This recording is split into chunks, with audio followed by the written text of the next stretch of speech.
bugün son videomdu. Niye? Çünkü sabah video atmayabilirim. Bugün kadar olsun diyeceğim. Belki bugün atmıram. Sabahın videosu gibi falan olsun. Bugün yine de Brawl Stars oynayacağım. Ama yani yeni bir boss gelmiş. Bu arada ben bu Mr. P'ni tamamladım 9 seferden.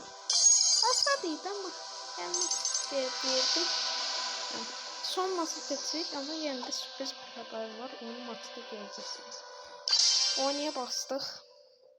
Biraz az sürecek bu. Ne bileyim. Nasıl?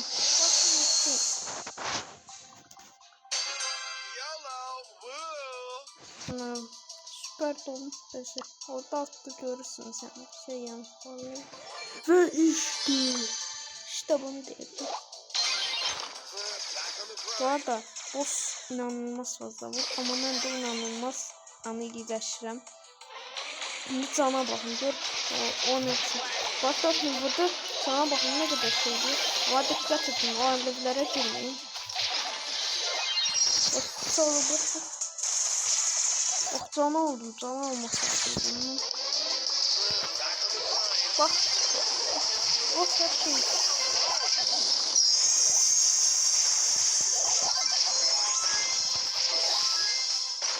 Tek başına bunlar Thompson yenebilirim.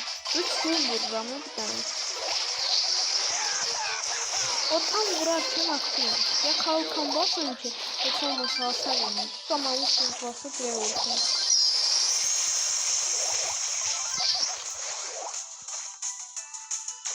Bakın görün tek başına yapabilirim.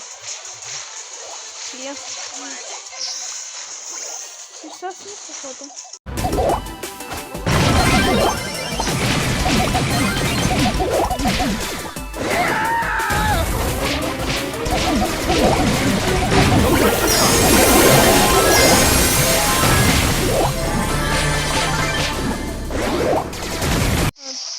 Sesim geldi. Ben tek başıma yok edebilirim. Baksana takım yok. Bu sefer tamam. Bu hiç partisi partisi. Bot modda bu. Bot modda.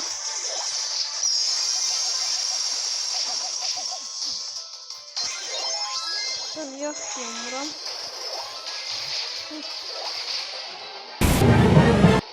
Gördüğünüz gibi. Hasara bakın hasara. Orada like aldım. O ikinci like. Görürsünüz arkadaşlar yani. O da iyi. O kadar çok yaxşı oynadık ki like'ınıza bakın. Yıldırım şeydir.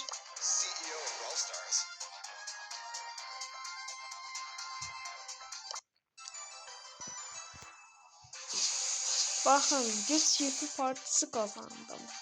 Özde oynarken. Waffle'lar yedim. Yani tutmak istiyorsunuz da en azından ultra efsanevi bir tane katliamlarda ya güç partisi ya da bu atmada.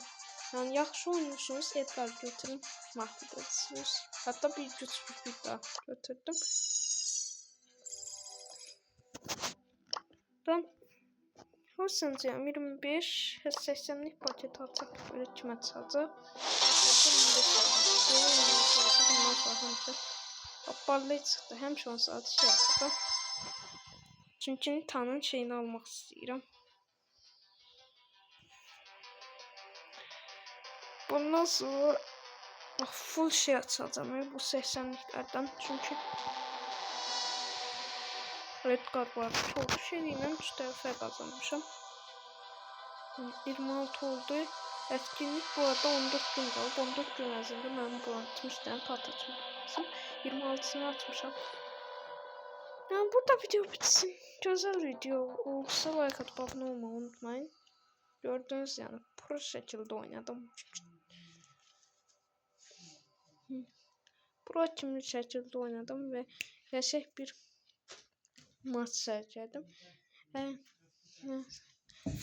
Eğer videomu beğendiyse like atıp abone olmayı unutmayın ve ben de burada videomu bitirmek istiyorum. Sağ olun.